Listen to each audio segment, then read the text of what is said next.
Hello students, welcome to my channel Gurang Sir Education Class. Today we are going to discussing about economics.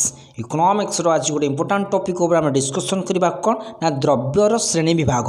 Okay पूर्व video रे आमे आलोचना करिथिले कोन ना मुक्त द्रव्य और अर्थनैतिक द्रव्य आइदर डिफरेंस बिटवीन पड़ी पारे माने पार्थक्य दशा पड़ी पारे नहले 1 मार्क 2 मार्क 3 मार्क भी पर्यंत भी पड़ी पारे. मुक्त द्रव्य कोन अर्थनैतिक द्रव्य कोन. ओके आज आम डिस्कसन करवा कौन ना उपभोग द्रव्य कौन एवं उत्पादक द्रव्य कौन ये भी से भाव में पार्थक्य दशा भी आसपर ना डिफरेन्स आसपर. उपभोग द्रव्य क्या कहुए उत्पादक द्रव्य क्या कहुए. Okay what is consumer goods and what is producer goods बहुत इंपोर्टाट एग्जाम तेणु निश्चित भाव में शेष पर्यंत भल भाव में बुझ. जदि चैनल को नुआ आसी था सब्सक्राइब कर दिंतु. ओके जीवा आरंभ करवा. उपभोग द्रव्य क्या कहुए. Okay so what is consumer goods.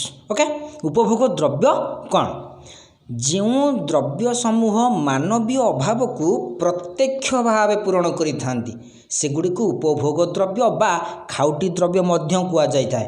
आमर जो अभाव आम मनीषर आमर जो अभाव को प्रत्यक्ष भाव में पूरण करि से द्रव्य गुड़ को आम कौन कह उपभोग द्रव्य बा खाउटी द्रव्य कौन कौन खाद्य बासगृह पोशाक कलम चॉकलेट पुस्तक इत्यादि उपभोग द्रव्य गुड़ा सब उदाहरण कौन आम प्रत्यक्ष भाव उपभोग करि यही द्रव्य गुड़ी को खाउटी मान द्वारा प्रत्यक्ष भाव उपभोग होता है प्रत्यक्ष भाव में उपभोग करें से ये द्रव्य गुड़ कौन कहुए उपभोग द्रव्य बा खाउटी द्रव्य.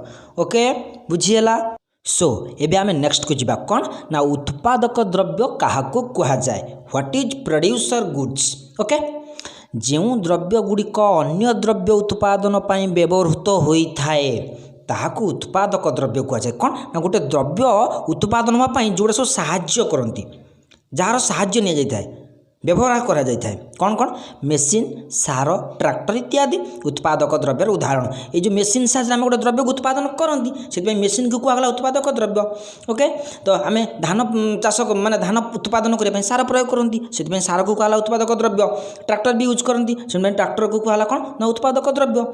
ओके सो यही द्रव्य गुड़िक प्रत्यक्ष भाव में आमर अभाव को पूरण कर परोक्ष आमर अभाव को पूरण करि किंतु जो आम पढ़ी गाइले कौन ना उपभोग द्रव्य सी प्रत्यक्ष भाव. ओके या उपभोग द्रव्य उत्पादन करी परोक्ष भाव में आमर अभाव को पूरण करि.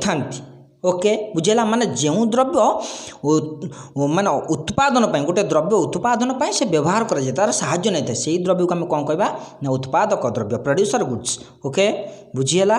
सो जदि आपण मानक ये भिडियो भल लगी आपण मानकर किसी साहाय्य कर तो निश्चित भाव में लाइक करेंगे शेयर करेंगे और सब्सक्राइब करेंगे. Okay thank you.